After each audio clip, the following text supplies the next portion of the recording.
اللہ کو راضی کرنے کا ایک بہترین ذریعہ قربانی۔ قرآن نے کیا کہا؟ قل ان صلاتی و نسکی و محیای و مماتی، آپ اے نبی آپ کہہ دیجئے بے شک میری نماز، میری قربانی، میرا جینا اور میرا مرنا کس کے لیے ہے؟ للہ رب العالمین، اللہ رب العالمین کے لیے ہے۔ ہم جئیں گے اللہ کے لیے، ہم مریں گے اللہ کے لیے، ہم نماز پڑھیں گے اللہ کے لیے، ہم قربانی کریں گے اللہ کے لیے۔ اللہ تبارک و تعالیٰ کو راضی کرنے کا ایک بہترین ذریعہ ہے۔ جو کوئی بندہ اللہ کو راضی کرنا پسند کرتا ہے، اللہ تبارک و تعالیٰ اس کو اس کے عمل میں سیٹسفائی کر دیتا ہے۔ اگر آپ جانور لائے اللہ کو راضی کرنے کی نیت سے، بڑھا کے اللہ کو راضی کرنے کے لیے، کھلائے اللہ کو راضی کرنے کے لیے، پلائے اللہ کو راضی کرنے کے لیے، ذبح کرے اللہ کو راضی کرنے کے لیے، گوشت تقسیم کرتے وقت اگر آپ دکھاوا کرنے لگے تو بقیہ یہ عمل سے متعلق پورے عمل آپ کے ضائع ہو جائیں گے۔ آپ کا لانا، پالنا، کھلانا، اس کو پلانا سب ضائع ہو جائے گا، پورا عمل آپ کا تباہ ہو گیا، کیونکہ آپ نے دکھاوا کیا، آپ دکھاوے کا شکار ہو گئے۔ ہمارے پاس ویسٹ خرچے کرنے طاقت ہے ہمارے پاس۔ جو انسان اپنا مال لگائے گا غیر ضروری کاموں میں، اس سے اچھے کام چھوٹ جائیں گے۔ ناحق کے خرچے، ہمارے پاس جو خرچے ہیں شادی میں بیکار خرچے، بدعت جیسی جوڑوں کی دعوت کے خرچے، ہم ایسی جگہ بزی ہو گئے ہیں وہاں سے نکل کے ہم آنا چاہ رہے ہیں، ہم آ نہیں پا رہے۔ کیوں نہیں آ پا رہے ہیں؟ کہاں سے قربانی کریں گے؟ ایک انسان اپنی زندگی کے لیے پرسنل لائف میں استعمال کرنے والی گاڑی کی قیمت 8 لاکھ روپے ہے، اس کا حصہ 6,000 روپے کا ہے۔ الحمدللہ رب العالمین والصلاة والسلام علی نبینا محمد بن عبد اللہ وعلی آلہ واصحابہ اجمعین، اما بعد۔ اعوذ باللہ من الشیطان الرجیم، بسم اللہ الرحمن الرحیم۔ لن ینال اللہ لحومها ولا دماؤها ولکن ینالہ التقوی منکم۔ محترم حضرات اور نوجوان ساتھیوں، آج کا یہ پروگرام ہمارے لیے خاص پروگرام ہے۔ عید الاضحیٰ کی مناسبت سے یہ پروگرام رکھا گیا ہے۔ اللہ تبارک و تعالیٰ اس پروگرام کو منعقد کرنے والوں اور مسجد کے ذمہ داروں کو بہترین بدلہ عطا فرمائے جنہوں نے اس پروگرام کو قائم کیا۔ محترم بھائیوں، عید الاضحیٰ اور قربانی کے تعلق سے چند اہم اور موٹی موٹی باتیں بتانے کے لیے میں یہاں بیٹھا ہوا ہوں۔ اللہ تبارک و تعالیٰ کہنے اور سننے والوں کو عمل کرنے کی توفیق عطا فرمائے۔ محترم بھائیوں، اللہ تبارک و تعالیٰ نے مسلمانوں کے لیے جو عیدیں رکھی ہیں وہ عیدیں 3 ہیں۔ 2 عیدیں ایسی ہیں جو سال میں ایک بار آتی ہیں، عید الفطر رمضان کی عید اور عید الاضحیٰ بقرہ عید۔ ایک اور عید ہے جو بار بار آتی ہے، وہ کون سی ہے؟ جمعہ کا دن، الحمدللہ۔ اس کے علاوہ ہمارے پاس کوئی عید نہیں ہے۔ قربانی کا دن یعنی 10ویں تاریخ ذی الحجہ کی، یہ دنیا کے تمام دنوں میں سب سے افضل دن ہے۔ اللہ تبارک و تعالیٰ نے جتنے بھی دن بنائے سال میں، سارے دنوں میں سے سب سے افضل اور سب سے زیادہ فضیلت والا دن یہ قربانی کا دن ہے۔ حدیث میں آتا ہے، کہا گیا ان اعظم الایام عند اللہ یوم النحر۔ اللہ رب العالمین کے پاس سارے دنوں میں سے سب سے عظیم دن، سب سے اہم دن یوم النحر ہے، یعنی قربانی والا دن ہے۔ 8 ذی الحجہ، 9 ذی الحجہ، 10 ذی الحجہ، 10ویں ذی الحجہ کو سارے مسلمان عید مناتے ہیں۔ یہ دن سارے ایام میں افضل دن ہے۔ اسی کئی وجوہات ہیں۔ اللہ تبارک و تعالیٰ نے اس دن کو اتنی اہمیت کیوں دیا؟ اس دن کو اتنا بڑا مقام کیوں ملا؟ اس کی فضیلت اتنی زیادہ کیوں ہے؟ اس لیے علماء کرام نے بیان کیا ہے، تفصیل بیان کی ہے کہ یوم النحر یعنی عید الاضحیٰ کے دن کو سب سے افضل دن کیوں قرار دیا گیا؟ اس کی وجوہات ہیں۔ پہلی وجہ یہ ہے کہ یہ دن، اس دن کو اللہ تبارک و تعالیٰ نے یوم الحج الاکبر کہا ہے، حج اکبر کا دن۔ حج کے ایام میں جو بھی ارکان ادا کرتا ہے حاجی، بڑے بڑے کام اسی دن ہوتے ہیں، 10ویں ذی الحجہ کو۔ مثال طور پر حاجی قربانی کرتا ہے، حاجی قربانی کرتا ہے، اسی طرح حاجی جو ہے سر مڑاتا ہے یا بال کم کرتا ہے اسی دن 10ویں ذی الحجہ کو۔ اسی طرح طواف کرتا ہے حاجی، اور اسی دن حاجی سعی کرتا ہے، اور اسی دن حاجی جو ہے جمرہ عقبہ میں کنکریاں مارتا ہے۔ تو یہ بڑے بڑے کام اسی دن رکھے گئے ہیں، اس لیے اس کی اہمیت سب سے زیادہ ہے۔ مجھے اور آپ کو جاننا چاہیے کہ دنیا کے اندر سب سے افضل عشرہ، سب سے بہترین 10 دن وہ یہی عشرہ ہے، پہلی سے لے کر 10ویں ذی الحجہ تک، 1 سے 10 تک۔ 10 دن کو عشرہ بولتے ہیں عربی میں۔ یہ جو دہائی ہے، یہ جو 10 دن ہے، دنیا کے سب سے افضل دن ہیں، یہاں تک کہ اللہ تبارک و تعالیٰ کے پاس رمضان کے دنوں سے بھی یہ افضل ایام ہیں، یہ 10 دن۔ اسی لیے حدیث کے اندر ان دنوں کے اندر زیادہ سے زیادہ بندگی کرنے کا حکم دیا گیا ہے۔ اذکار کرو، ہر طرح کا نیک کام کرو، اور روزے رکھو، جو بھی نیک کام ہے اس میں ہم کو آگے بڑھنا چاہیے۔ 10 دنوں میں سے سب سے افضل دن یوم النحر، قربانی کا دن۔ گویا ٹوٹل پر اگر ہم کہیں گے تو سارے زمانے کا سب سے افضل دن اگر کوئی ہے اللہ تعالیٰ کے پاس تو وہ عید الاضحیٰ کا دن ہے۔ اس لیے اس دن کو یوم العید للمسلمین کہا گیا ہے، مسلمانوں کی عید کا دن کہا گیا ہے اس دن کو، اس لیے یہ سب سے افضل دن ہے۔ محترم بھائیو، اس دن جو سب سے اہم کام ہم ادا کرتے ہیں حاجیوں کے علاوہ بقیہ مسلمان، وہ ہے قربانی کے۔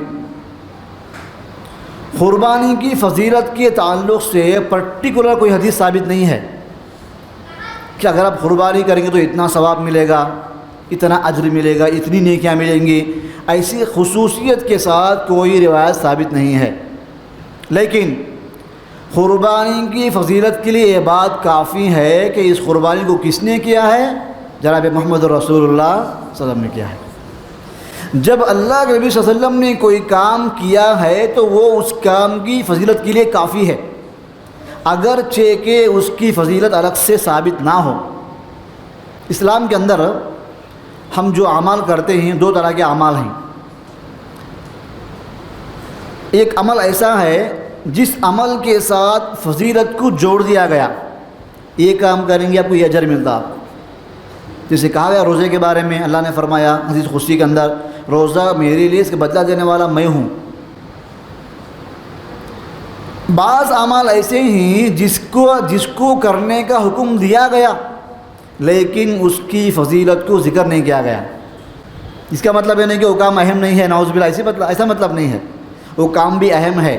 کوئی بھی کام اہم ہونے کے لیے بات کافی ہے کہ اس کام کو اللہ کے نبی نے کیا بس صلی اللہ علیہ وسلم۔ آپ صلی اللہ علیہ وسلم خود سے کوئی بھی کام نہیں کرتے بلکہ اللہ تعالیٰ کے حکم سے وہ کام کرتے ہیں، یہ ہمارے لیے کافی ہے۔ اور مسلمانوں کی شان کیا ہونا چاہیے؟ جب مسلمانوں کے سامنے دین کی کوئی بات آتی ہے کہ یہ قرآن کی آیت کریمہ کا حکم ہے یا حدیث کا یہ حکم ہے یا اللہ کے نبی کا یہ احکامات ہیں، انسان اپنے آپ کو سرنڈر کر دینا چاہیے۔ یہ شان ہے مسلمانوں کی، سمعنا و اطعنا، ہم نے سن لیا اور ہم نے عمل کیا، ہم عمل کریں گے، یہ ہماری شان ہے۔ فضیلت ثابت نہ ہو پرٹیکولر کسی عمل کے بارے میں تو ہمارے شوق میں کمی نہیں آنا چاہیے۔ یہ ہمارا اصول، ہمارا ضابطہ ہی نہیں، یہ ہمارا طریقہ ہی نہیں کہ آپ کوئی بھی بات بولو، فضیلت دکھاؤ، عمل کریں گے، یہ مطلب نہیں ہمارا۔ یہ صحابہ کی شان نہیں ہے، یہ اللہ کے نبی نے کیا ہے بس ہم کریں گے، منع کیا گیا ہم بس رکیں گے، یہ ہمارا طریقہ، یہ ہمارا منہج ہے، یہ ہماری شان ہے۔ اسی طرح قربانی کے اس اہمیت کے پیش نظر، چونکہ یہ سنت ابراہیمی ہے، پھر سنت محمدی ہے، اللہ تبارک و تعالیٰ نے اس کو جاری کیا ساری امتوں کے لیے ایک خاص پس منظر میں۔ حضرت ابراہیم علیہ السلام کو اللہ تبارک و تعالیٰ نے حکم دیا خواب کے اندر کہ آپ اپنے بچے کو ذبح کرو، اپنے بچے کو آپ ذبح کرو۔ واقعہ لمبا چوڑا ہے۔ واقعہ پورا ہونے کے بعد اللہ تبارک و تعالیٰ نے اس قربانی کو جاری کر دیا قیامت تک آنے والے انسانوں میں۔ قیامت تک آنے والے انسان کسی بھی امت سے ان کا تعلق ہو، وہ لوگ قربانی کریں گے۔ اسی لیے اس سنت کو سنت ابراہیمی کہتے ہیں۔ سنت محمدی بھی ہے، سنت ابراہیمی بھی ہے، یہ دونوں اپوزٹ نہیں ہیں۔ یہ ابراہیم علیہ السلام نے اس کو شروع کیا، اللہ تبارک و تعالیٰ نے ان کے عمل کی قدر کیا، اللہ تعالیٰ نے ان کے عمل کو جاری کیا اگلی امتوں تک۔ جو بھی لوگ قیامت تک توحید والے ہوں گے، ایمان والے ہوں گے، اسلام کو ماننے والے ہوں گے، اللہ کے نبی کی اتباع کرنے والے ہوں گے، وہ قربانی کریں گے۔ قربانی کے تعلق سے چند باتیں بتانا چاہتا ہوں میں، کیونکہ اکثر کیا ہوتا ہے، عمل کی جب بات آتی ہے، انسانوں کا ایک لمیٹڈ ذہن ہے عمل کے بارے میں، کہ وہ عمل کرنا کافی ہے یا اس عمل کو اپنی طاقت کے مطابق کرنا ضروری ہے۔ دونوں میں فرق ہے۔ عمل کرنا الگ ہے اور عمل کرنا اپنی طاقت کے مطابق یہ الگ ہے۔ قربانی کے اندر بھی ایسی بہت ساری غلطیاں پائی جاتی ہیں۔ پہلی بات یہ ہے کہ قربانی کی اہمیت کے پیش نظر، چونکہ یہ سنت ابراہیمی سنت محمدی ہے، اللہ کی قربت کو پانے کا ذریعہ ہے، اللہ کو راضی کرنے کا ذریعہ ہے، خواہشات کو کچلنے کا ذریعہ ہے، اس لیے سارے مسلمانوں کو چاہیے کہ قربانی میں بڑھ چڑھ کر کے حصہ لیں، بڑھ چڑھ کر کے حصہ لیں۔ جو آدمی مکمل جانور کی طاقت رکھتا ہے اس کے لیے حصہ لینا صحیح نہیں ہے۔ ہمارے پاس کیا ہے، بس کام چالو والا کام ہے، عمل ہے۔ ہمارے پاس 1 سے 2-3 جانور قربان کرنے کی صلاحیت اور طاقت ہے اور ہمارے استطاعت ہے، ہم حصے سے کام چلاتے ہیں۔ حصہ کن کے لیے ہے؟ وہ جن کے پاس مکمل جانور دینے کی طاقت نہیں ہے تو ان کے لیے حصہ ہے۔ لیکن سب لوگوں نے اس کو ایسا اپنا لیا ہے کہ قربانی کا مطلب ڈائریکٹ حصہ ہے، ایسا نہیں ہے۔ قربانی آپ جانور دیجیے، آپ 1 2 3 دیجیے جانور آپ، اور حدیث کے اندر جو حصے بتائے گئے ہیں 7 حصے، یہ میکسیمم ہے، منیمم نہیں ہے، میکسیمم ہے۔ 7 سے بڑھنا نہیں، 7 سے کم ہو سکتے۔ ایک جانور لیا آپ تو جانور کے اندر، بڑے جانور کے اندر آپ جو ہے 7 6 5 3 2 1 لے سکتے ہیں آپ حصہ۔ 7 تک گیا کوئی ضروری نہیں ہے، 5 لیجئے۔ اللہ آپ کو اور صلاحیت دیا ہے، آپ ایک جانور دے نہیں سکتے تو دونوں مل کے ایک جانور دیجئے۔ اس سے لمٹ کو بیان کیا گیا ہے کہ 7 تک قربانی کر سکتے ہیں آپ، 7 ہی کرنا نہیں ہے، 7 تک کر سکتے ہیں۔ بہت سے لوگ کیا کرتے ہیں، اکثر عام طور پر حصہ لیتے ہیں اور بات ختم کر دیتے ہیں، یہ ہم کو نہیں ہونا چاہیے۔ دوسری بات یہ ہے، قربانی اپنی خواہشات کو کچلنے کی تربیت ہے۔ قربانی اپنی خواہشات کو کچلنے کی تربیت ہے۔ اللہ تبارک و تعالیٰ نے حکم دیا ابراہیم علیہ السلام کو خواب کے اندر۔ ہم جانتے ہیں کہ نبی کا خواب وہی ہوتا ہے، نبی جو خواب دیکھتا ہے وہ وہی ہوتا ہے۔ اللہ تبارک و تعالیٰ جو پیغام بھیجتا ہے اپنا نبی تک، اس کی کئی قسمیں ہیں۔ ایک تو فرشتہ آ کے بولتا ہے قرآن کی آیتیں، کتاب کی آیتیں، یا اللہ تعالیٰ خواب میں بتاتا ہے احکامات وغیرہ۔ اللہ تبارک و تعالیٰ نے جو حکم دیا اس پہ ہم غور کریں۔ ابراہیم علیہ السلام نے اپنے بیٹے سے تذکرہ کیا اسماعیل علیہ السلام سے، یا بنی انی ارا فی المنام انی اذبحک فانظر ماذا تری۔ قرآن نکالیے، پڑھیے۔ ابراہیم نے کہا اپنے بیٹے سے، میرے بیٹے میں دیکھ رہا ہوں خواب میں کہ میں تجھے ذبح کر رہا ہوں۔ اگر اللہ چاہتا تو بولتا اپنے بیٹے کو آپ کسی کے حوالے کرو، ذبح کر دیں گے۔ آپ ذبح کرنا ہے اپنے بیٹے کو، دونوں میں فرق ہے۔ اسی لیے قربانی کرنے والوں کو چاہیے کہ اپنا جانور خود ذبح کریں، سنت ہے یہ۔ اکثر کیا ہوتا ہے، ذبح کرنا ہے حافظ صاحب کو بلاؤ، مولوی صاحب کو بلاؤ، فلاں کو بلاؤ، نہیں، آپ ذبح کرو جانور۔ جب آپ پیسہ خرچ کر رہے ہیں، جب آپ اپنی خواہشات کو کچل رہے ہیں، جب آپ اللہ کو راضی کرنا چاہتے ہیں، تو آپ کے ہاتھ سے آپ کے جانور پہ چلنے والی چھری یہ پیغام دیتی ہے امت کو کہ آپ کے سامنے خواہشات سے افضل اللہ کی اطاعت ہے۔ ابراہیم علیہ السلام خود لے کر گئے بچے کو ذبح کرنے کے لیے، ایسا نہیں کہ کسی کو دے دیا آپ ذبح کر دو بچے کو، اللہ کا حکم ہے ذبح کرنا ہی ہے۔ کون کرو تو کیا ہوا، میں کروں آپ کرو، دونوں برابر ہے نا، آپ کرو، نہیں۔ اللہ تعالیٰ نے اپنے بیٹے سے تذکرہ کیا، انی اذبحک، اے میرے بیٹے میں تجھے ذبح کر رہا ہوں، میں ذبح کر رہا ہوں۔ ویسا ہی ہوا، بچے کو لے کر کے گئے، بچے کو لٹائے، اور ابراہیم علیہ السلام اپنے ہاتھ میں چھری لے کر کے اپنے بیٹے کے گردن پر چلایا، خود کیا وہ کام۔ لیکن جب بعد میں دیکھا تو کیا دیکھتے ہیں کہ ذبح بیٹا نے ہوا ہے، ذبح جو دمبا ہوا ہے، دمبا ذبح ہوا، بیٹا ذبح نہیں ہوا۔ تو اپنے ہاتھ سے اگر آپ ذبح کریں گے، احساس آپ کا تازہ ہوگا، میں جو قربانی کر رہا ہوں اس قربانی کے سامنے یہ مجھے پیغام ملتا ہے کہ اللہ رب العالمین کی اطاعت کے آگے میری خواہشات کو میں کچلنے کے لیے تیار ہوں۔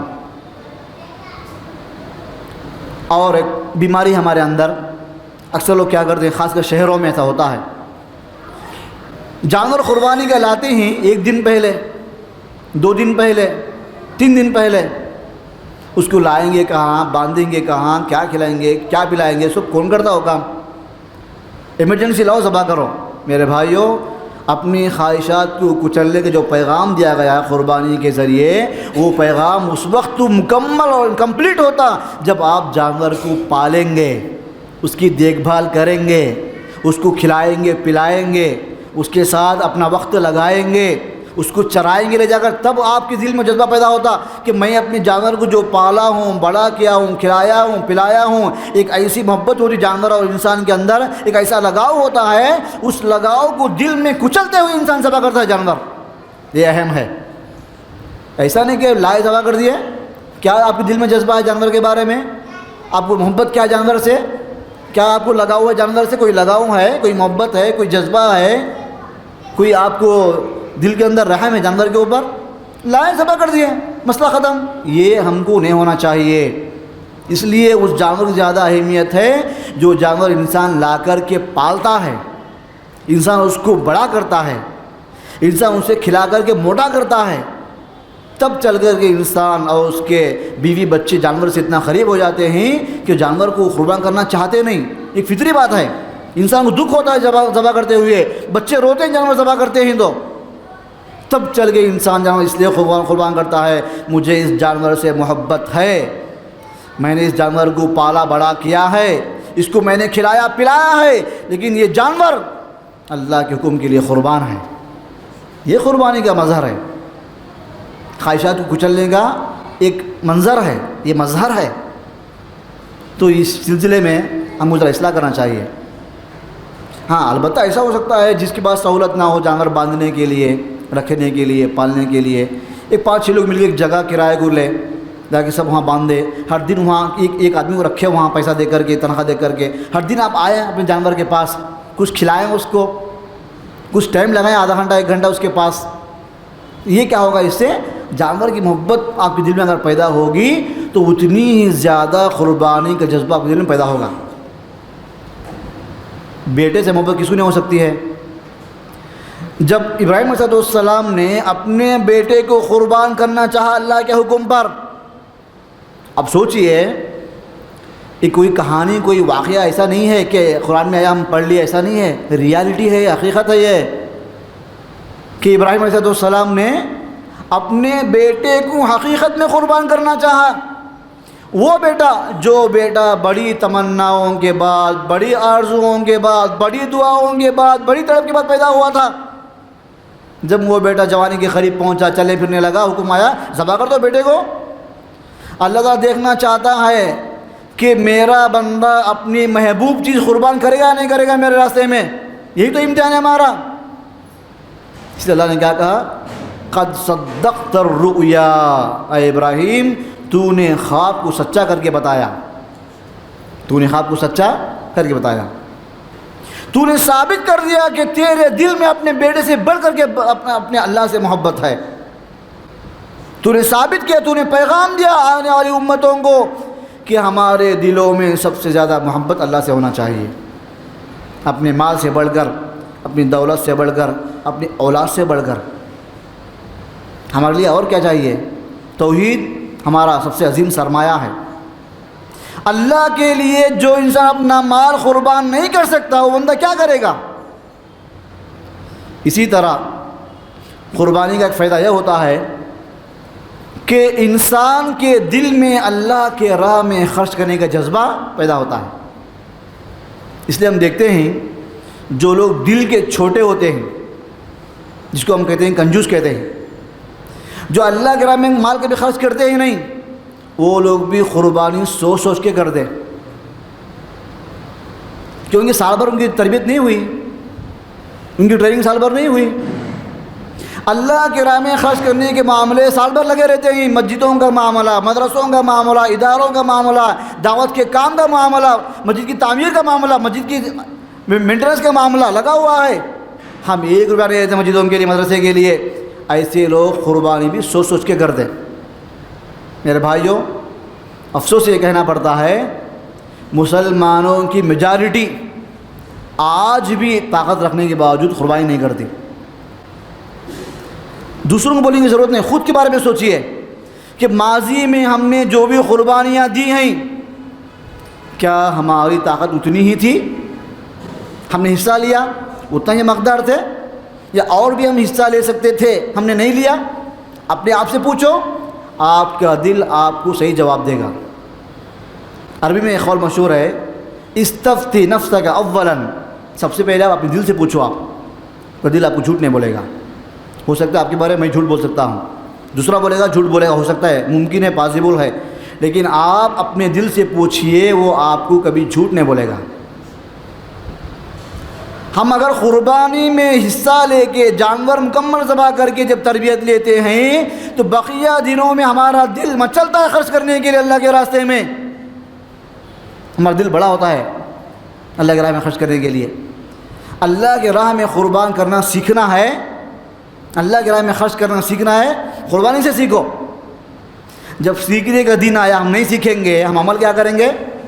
تربیت ہے یہ، جیسا رمضان کا مہینہ تربیت ہے انسان کو نیک بننے کے لیے، ویسا ہی عید کا دن، قربانی کا دن، یہ قربانی خود تربیت کا دن ہے۔ اس دن آپ جو تربیت لیں گے خواہشات کو کچلنے کی، بقیہ دنوں میں آپ اپنی خواہشات کو کچلیں گے، آپ اپنے پیر تلے سے رون دیں گے۔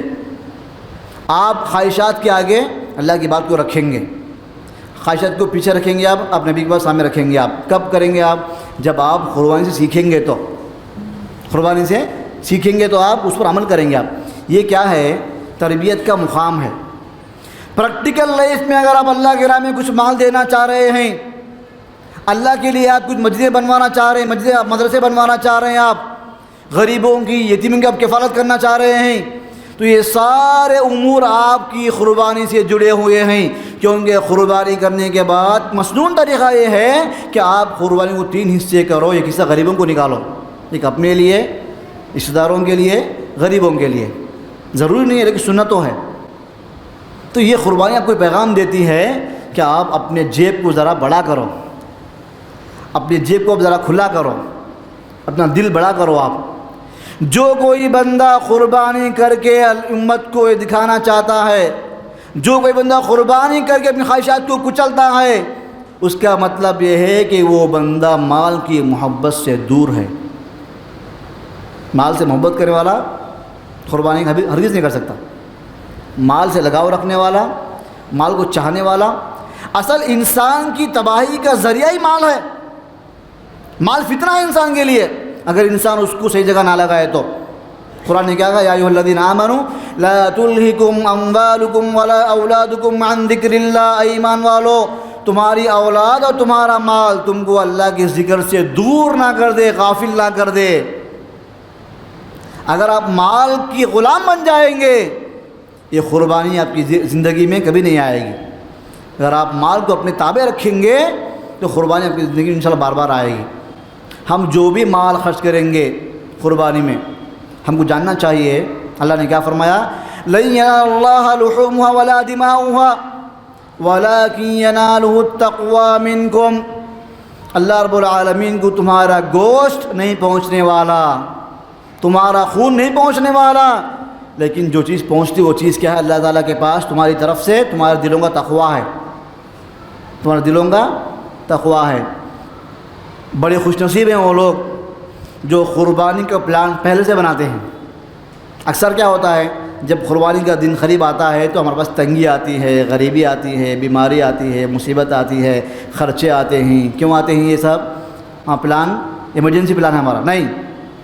آج قربانی کرنے کے بعد اگلے سال کی فکر آپ کو ابھی سے کرنا ہے. آپ کو جن لوگوں کو ڈر ہے، خدشہ ہے، خوف ہے کہ اگلے سال میں قربانی نہیں کر پاؤں گا، وہ ابھی سے پیسہ جمع کرے، ابھی سے پیسہ جمع کرے. ہو جو کوئی بندہ کوئی نیک کام کرنے کا پلان بناتا ہے اس کی نیت بھی اللہ تعالیٰ کے پاس قابل قدر ہے. یہ ہمارے صحابہ کی شان ہے، یہ مسلمانوں کی پہچان ہے. مسلمانوں کے پاس نیک کام کرنے کا جذبہ ہمیشہ دل میں لگا رہتا ہے.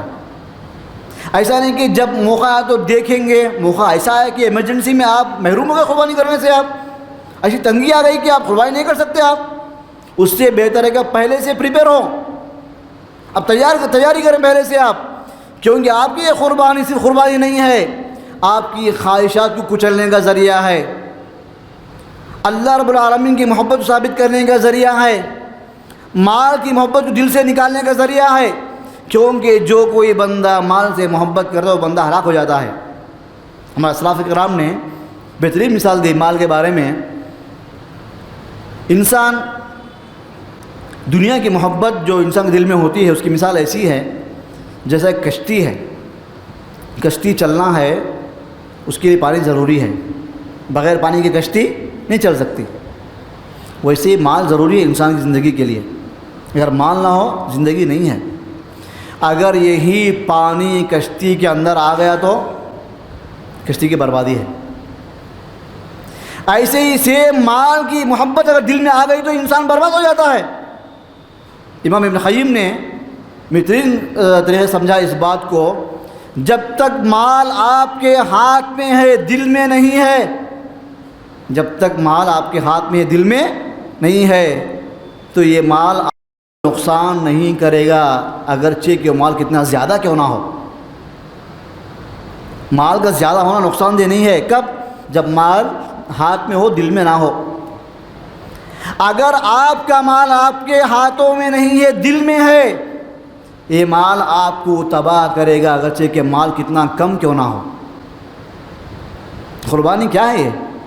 اپنا مال نچھاور کرنا اللہ کے راستے میں، غریبوں یتیموں کا خیال کرنا ہے قربانی کے ذریعے. قربانی کر کے اپنے مال سے محبت کا، اپنے دل میں جو مال کی محبت ہے اس کو کم اور ختم کرنا ہے اس کو. یہ قربانی کا پیغام ہے، یہ عید الاضحیٰ کا پیغام ہے. ہم مسلمان مال کماتے ہیں، مال جمع کرتے ہیں، ہم مسلمان مال خرچ کرتے ہیں، کہ ہمارے مال کمانے کا مطلب یہ نہیں ہے کہ ہمارے دلوں میں مال کی محبت اللہ سے بڑھ کر ہے. نعوذ باللہ من ذالک. ہمیں پیغام دینا چاہتے ہیں امت کو، ساری امت کو، ہم مسلمان مال کمائیں گے ضرور، لیکن ہمارے دلوں میں اللہ کی محبت سب سے بڑھ کر ہے. یہ مال ہمارے پاس کچھ بھی نہیں ہے، بلکہ یہ مال ذریعہ ہے آخرت کمانے کا. اللہ تعالیٰ آپ کو جو مال دیا آخرت کمانے کے لیے اس کو آپ استعمال کریں آخرت برباد کرنے کے لیے. کتنے افسوس کی بات ہے. مال ہے آخرت کمانے کے لیے، ہم کیا کر رہے ہیں؟ جو چیز سے ہم آخرت کما سکتے تھے اس سے ہم کیا کریں؟ اپنے آخرت کو تباہ کر رہے ہیں، اپنے آخرت کو تباہ کر رہے ہیں. ہم دیکھتے ہیں دنیا کے اندر زبردست کمپٹیشن ہے مال کے بارے میں. آپ اتنا کمائے، میں اتنا کمایا، آپ کے پاس وہ ہے، میرے پاس فلاں ہے، آپ کی پراپرٹی وہ، میری پراپرٹی یہ. کمپٹیشن ہے. وَتَكَاثُرٌ بَيْنَكُمْ فِي الْأَمْوَالِ وَالْأَوْلَادِ.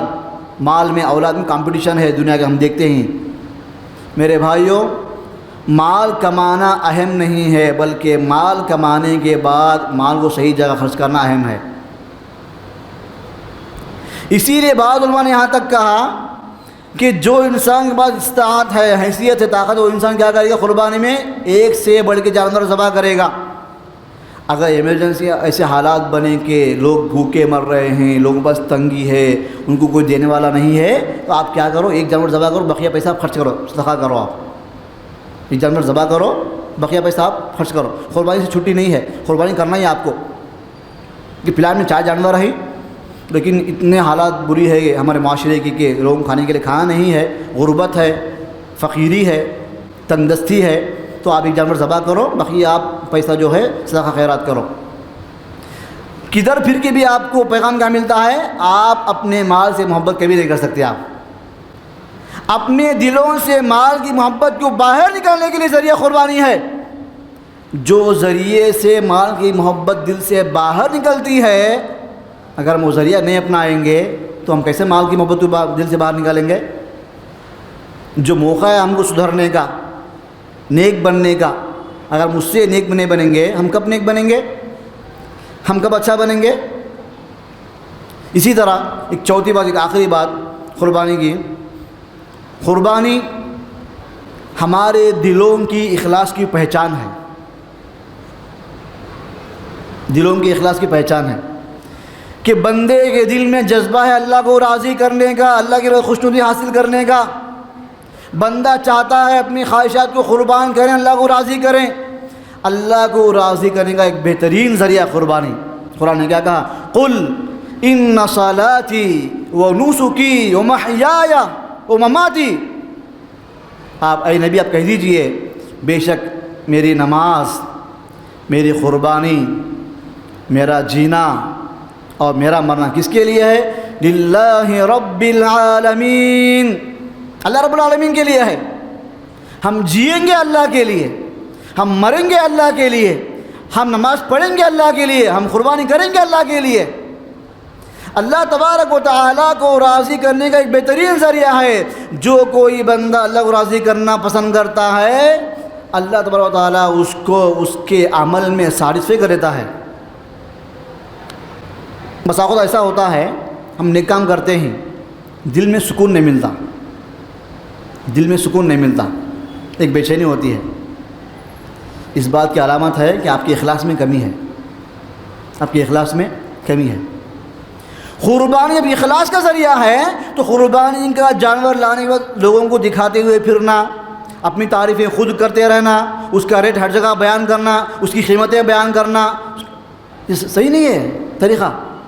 اللہ کے لیے کر رہے ہیں آپ، دکھاوا اگر آپ کے عمل کے اندر آ جائے گا تو آپ نیک کام کر کے گناہ کمائیں گے۔ اور یہ ریاکاری کا فتنہ حدیث میں کہا گیا دجال کے فتنے سے بڑا فتنہ ہے۔ ابو داؤد کی روایت ہے، آپ صلی اللہ علیہ وسلم ایک بار مسجد میں آئے، صحابہ بیٹھے ہوئے ہیں، ڈسکس کر رہے ہیں کس کے بارے میں؟ دجال کے بارے میں بات چیت ہو رہی ہے، دجال کے بارے میں۔ تو اللہ کے نبی نے سوال کیا، صلی اللہ علیہ وسلم سوال کیا کہ کیا میں آپ کو اس سے بڑا فتنہ نہ بتاؤں؟ صحابہ کو تعجب ہوا، ایسا کون سا فتنہ ہے جو دجال سے بڑا فتنہ ہے؟ تعجب ہوا، بھلا یا رسول اللہ بتائیے کون سا فتنہ ہے وہ؟ آپ نے فرمایا الشرک الخفی، چھپا ہوا شرک، یعنی ریاکاری، چھوٹا شرک بول دو اس کو، چھوٹا شرک۔ جیسے انسان بندگی کرتا ہے اللہ کے ساتھ دوسروں کی بندگی کرتا ہے تو یہ بڑا شرک۔ جس کام میں راضی اللہ کو کرنا ہے بندہ اس میں کسی اور کو راضی کر رہا ہے تو وہ چھوٹا شرک ہوا۔ عبادت خاص اللہ کے لیے ہے، عمل بھی خاص اللہ کے لیے ہے۔ جو عمل میں آپ کے دل میں یہ بات آ گئی کہ اللہ کو راضی کرنے کے ساتھ ساتھ فلاں بھی راضی ہو جائے، فلاں بھی خوش ہو جائے، تو آپ ریاکاری میں آ گئے، دکھاوے میں آ گئے۔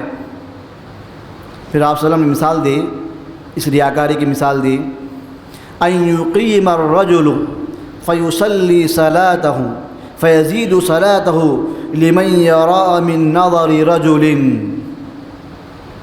لما یرا من نظر رجل۔ ایک آدمی نماز شروع کرتا ہے اور نماز لمبی کرتا ہے کیونکہ بازو والا اس کو دیکھ رہا ہے۔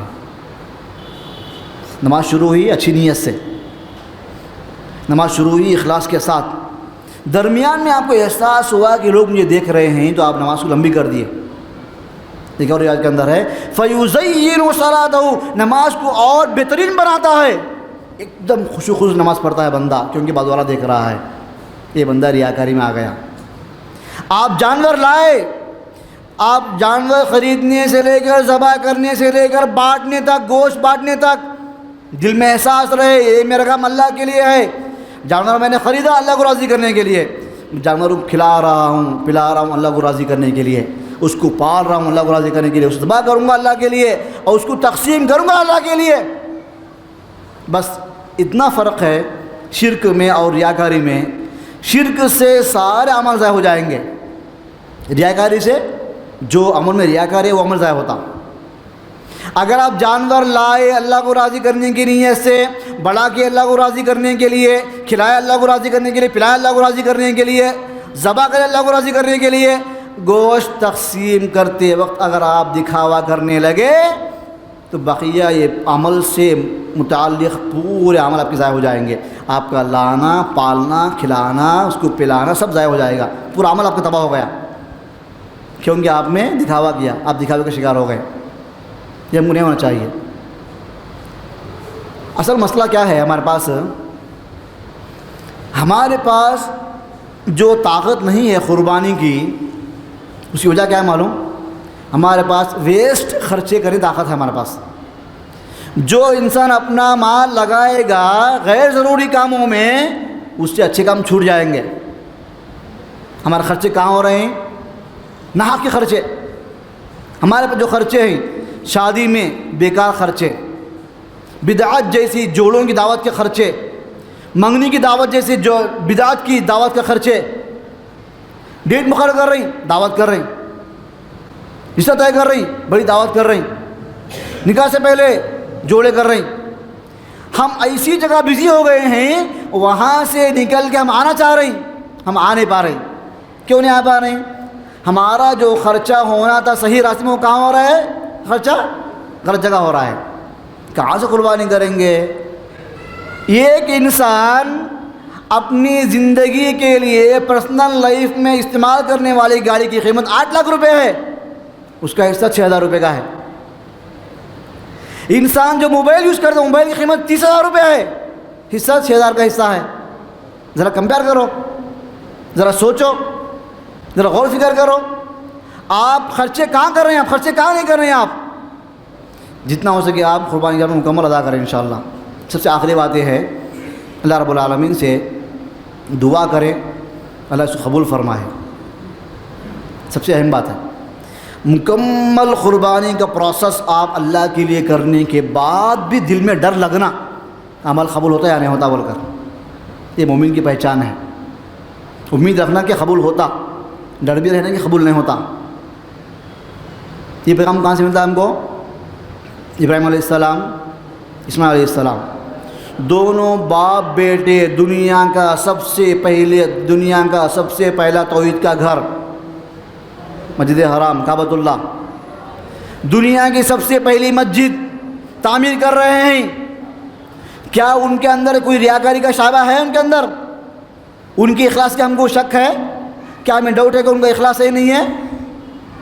پورے اخلاص کے ساتھ کعبۃ اللہ تعمیر کر رہے ہیں. کیا دعا کر رہے ہیں؟ ربنا تقبل منا انک انت السمیع العلیم. اے ہمارے پروردگار تو ہمارے عمل کو قبول فرما. اللہ اکبر. بے شک تو قبول کرنے والا اور جاننے والا ہے، تو سننے والا اور جاننے والا ہے. ہمارا عمل مکمل طور پر اخلاص کے ساتھ ہونے کے بعد بھی اللہ سے دعا مانگنا چاہیے کہ اے اللہ میں نے عمل کیا، اپنی طاقت کے حساب سے میں نے صحیح عمل کیا ہے، پھر بھی میرے عمل میں کچھ کمی بیشی ہو سکتی ہے، کچھ عیب ہو سکتا ہے، کچھ نقص ہو سکتا ہے، اور کچھ ریاکاری کے جذبات ہو سکتے ہیں. اے اللہ تو اس کو معاف فرما. جو بندہ اس حد تک پہنچے گا انشاءاللہ اللہ اس کے دل کو ایسا سکون عطا فرمائے گا کہ بندہ نیکی کر کے خوش ہوگا. اخلاص کی علامت یہ ہے کہ بندے کو نیک کام کرنے کے بعد دل میں خوشی محسوس ہو. میں نے کہا نا اخلاص کس کو بولتے ہیں؟